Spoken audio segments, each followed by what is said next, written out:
I'm a Jew, he a Jew, she a Jew, we some Jews. Wouldn't you like to be a Jew too?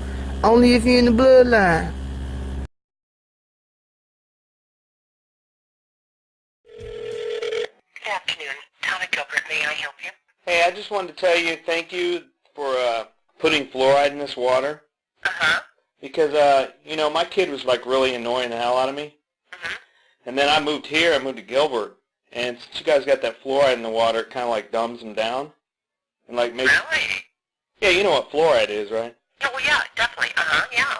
The Nazis used to put that fluoride in the water to make the population kind of, not rebel. Well, I've never heard that, but anyway. Research fluoride and you'll see what I'm talking about. But basically, I was going to put my kid on Ritalin, but what the hell? I just give him a bunch of water. Kind of dumbs him down. He shuts up. And he kind of sits in the corner. So it's really been a blessing moving here. Then, I don't have to hear his mouth all the time. Great. Uh-huh. I was going to move, but then I thought, what the hell am I going to do with my kid, man? He's probably going to get all rambunctious again when I move out of town. Well, I will pass this on to our department. I've not heard this before, but I'll take it as a compliment, okay? You haven't heard what before? About that it calms people down, Yeah, it basically dumbs them down. Fluoride makes people passive. That's why Hitler put it in the water. Yeah, that's what I mean. I had not heard that, huh? Yeah, if you put in Google and put in fluoride poison or whatever, you'll see all the data. That's why I moved to this town, it's a lot better than towns that don't have it, I want my kid to shut up and go in the corner, He drives me crazy a lot of times, so it's kind of a blessing being in Gilbert. All righty, I'll pass this on, okay? All right, see you. Thanks. Bye.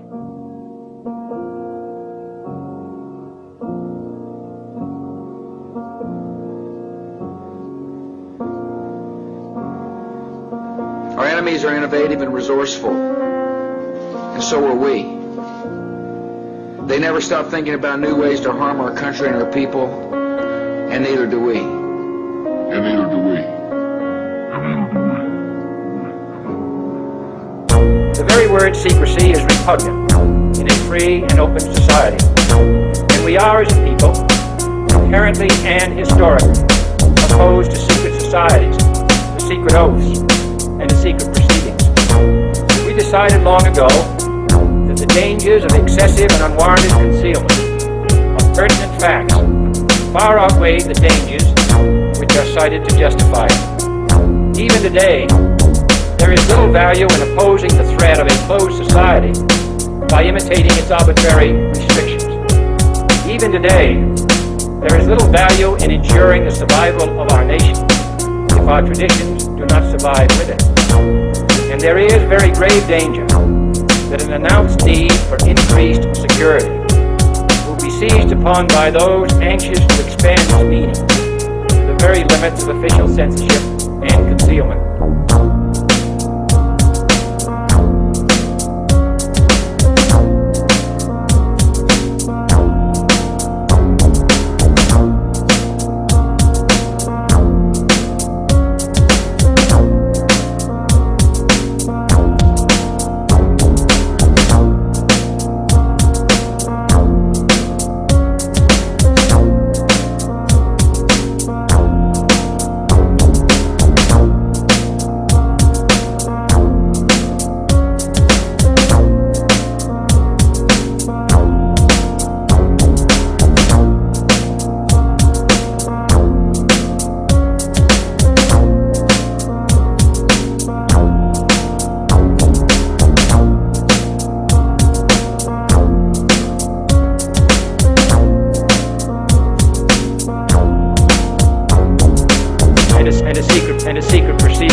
And a secret proceeding is repugnant.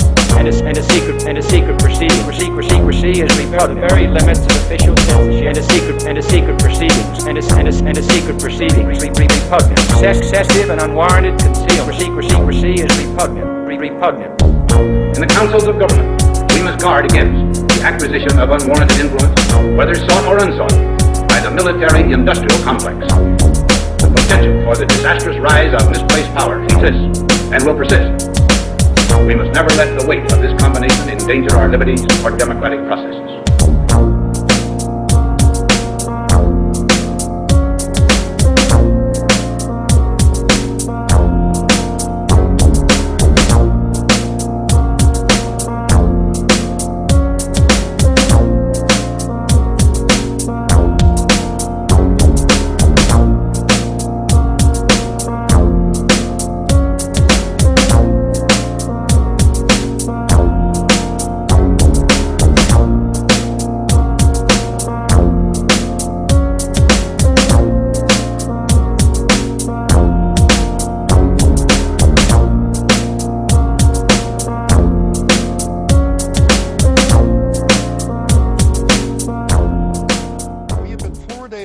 water in Tennessee for more than 50 years, but never before has there been more talk that fluoridating our water might be a bad idea and a health risk.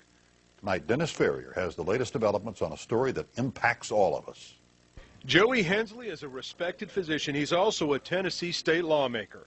He is now combining those two professions to make a very strong point. We've been doing it 50 years, but just because we've been doing something 50 years doesn't necessarily mean that it's right.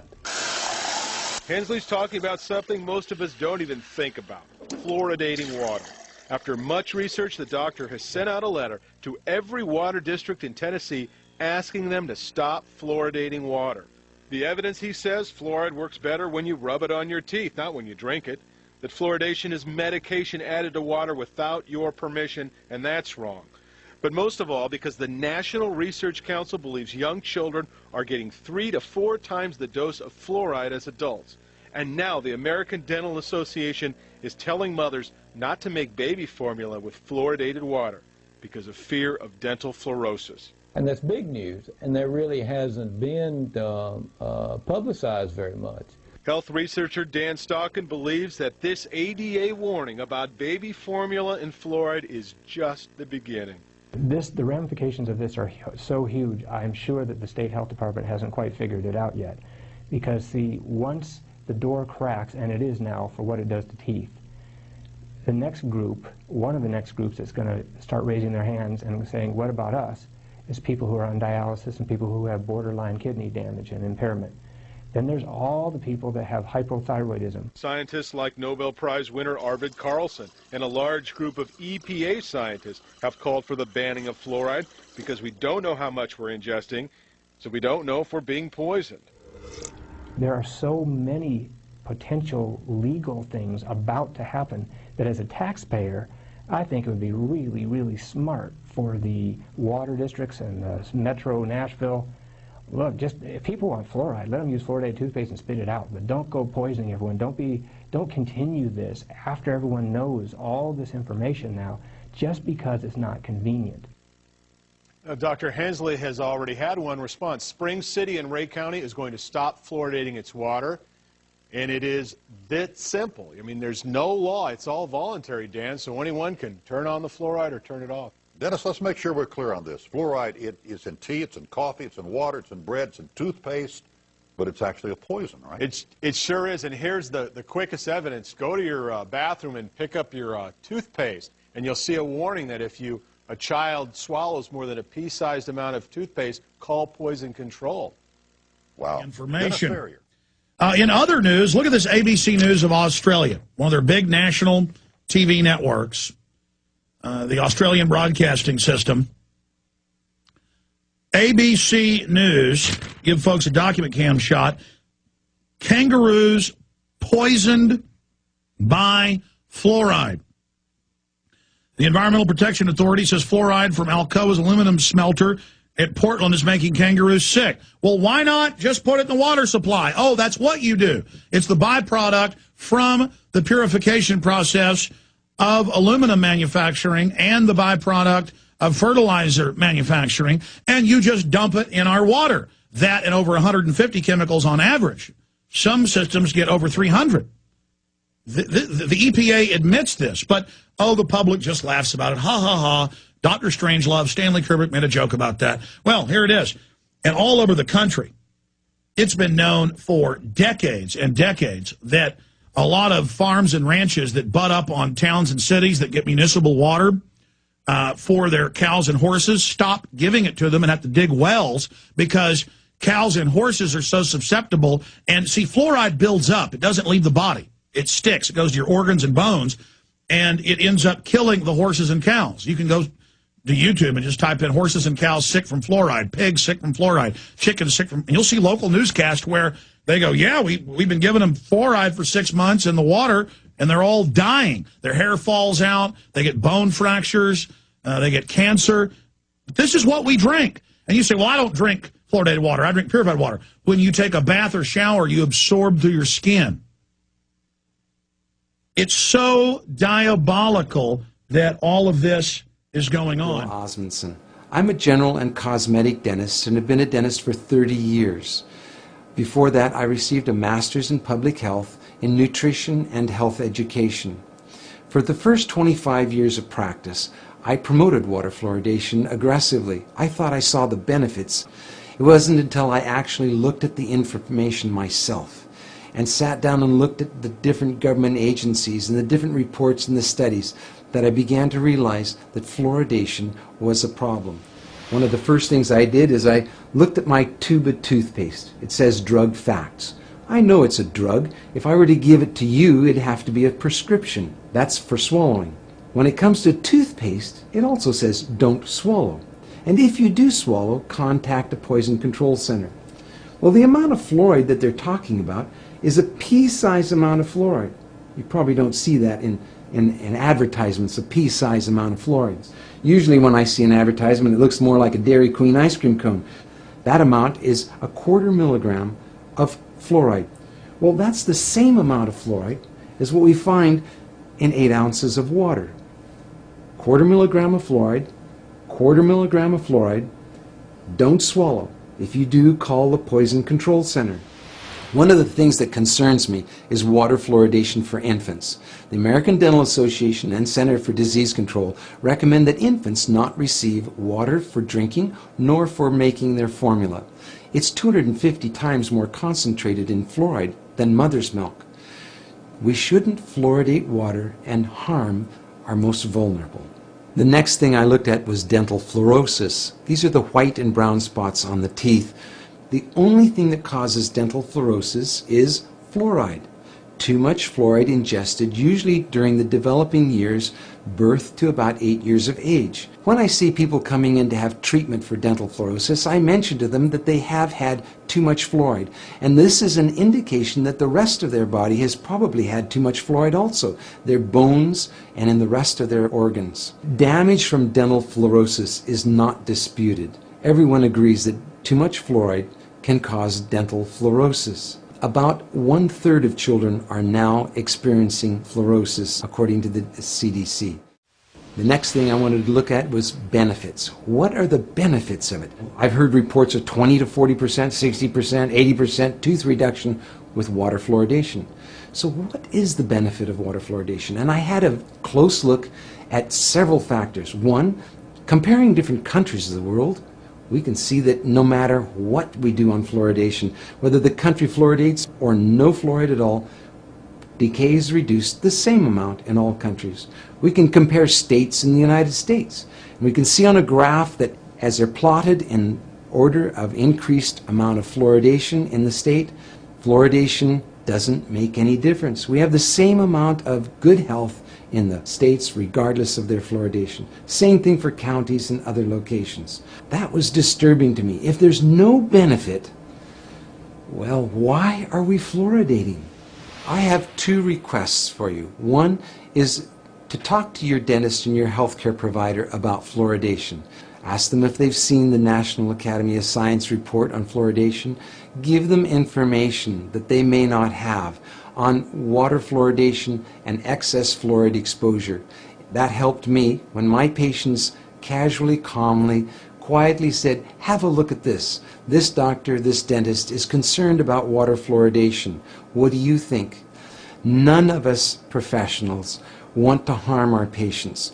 Our whole lives are given to improving the health of people, not harming them. And so for those of you who are healthcare professionals, I highly urge you to look once again at the science on fluoridation. Science doesn't need to be scary. It's just information. Spend a little bit of time looking at it on both sides of the issues. Don't just look at one side filtered. Look at both sides and weigh it for yourself. The other thing is to sign an online petition with me at fluoridealert.org. The online petition requests Congress to have hearings on fluoridation.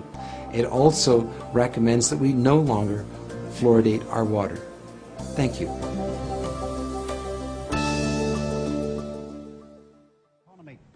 But first, we consume it every day with the reassurance from our health authorities that it is doing us good. The truth is, fluoride is a poison, and adding it to our drinking water is an evolving social experiment started 40 years ago. Now one of the world's top fluoride experts has issued a grim warning about what it could be doing to our health and that of unborn children. Yet as Frank Pengello reports, you'll get a different spin from dentists and health bureaucrats. We consider that as a poison. Why should a poison be in drinking water?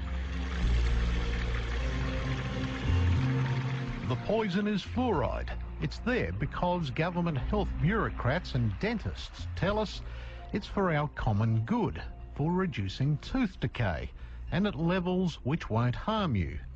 That doesn't wash with Professor A.K. Shashila. They should realize it's the poisonous substance. It doesn't promote health. It is a disease-causing agent, and fluoridation should be stopped as early as possible. Professor Shashila is one of the world's leading experts on fluoride. Her own extensive research, along with 70 years of data in India, backs up what she's saying, and it's most disturbing. I would consider a pregnant mother taking fluoride-contaminated products, I'm using the word products, which includes water, toothpaste, black tea, processed food products which has fluoride. Any liquid? Anything. Where her urinary fluoride is high, she is going to cause a lot of damage to the fetus, the growing embryo, the infant which is going to be born. The American Dental Association warns against using fluoridated water to mix baby formula. Not so here. They don't read, they are not aware, they don't update themselves, they don't do any research. So we are in a serious problem. Professor Shashila says exposure to fluoride could also be the cause of many ills like neck, shoulder and joint pains, which may be misdiagnosed by doctors. She routinely does urine tests to check fluoride levels in her patients. Remove the fluoride ingestion, starting from toothpaste, black tea, fluoridated water, whatever, and you bring down the urinary fluoride to normal limits, the patient recovers. Fluoride is also used as a preservative and also lurks in many products we consume. But apart from toothpaste, it's not listed on labels. So it is coming into one's body through many sources, and you are not aware of it. The fluoride that goes into our drinking water is toxic waste from the production of fertilizer. For maybe 100 years, the phosphate fertilizer industry put out two very, very poisonous gases into the environment, hydrogen fluoride and silicon tetrafluoride. Eventually, they were required to capture those, and they did it with a wet spray, water, and that water converts these two very toxic gases into hexafluorosilicic acid. And it's this scrubbing liquor, which is about 25% strong, is put into tanker trucks, driven around the country, and added to our drinking water. Here's what's in the mix made in Australia, a sickening cocktail of heavy metals like arsenic, barium, beryllium, cadmium, lead, mercury, and on it goes, and in much higher concentrations than is allowed for lead and arsenic. Why should you make people drink a poisoned water? Well, it's forced medication for the masses, and there are more than 1,000 doctors and scientists around the world who, like Professor Shashila, condemn what's going on. The problem with adding medicine to water is an obvious one of consent, that people can't give their informed consent, which is a basic of medical ethics. Fluoride is about to be added to Mount Gambier's water from the Blue Lake. Alex Young is livid. He's collected a petition of more than 6,000 signatures against the move, or a quarter of the town, which has been ignored by the state government. The issue of fluoridation has largely been ignored by the government, in not terms they want to push it, but in terms of allowing the community to have a say in the matter, they simply just ignore us. And I am, and the rest of the group here, are just amazed at the level of ignorance shown on this matter. We wanted to talk to someone in SA Health about the issue. Instead, we got a written statement.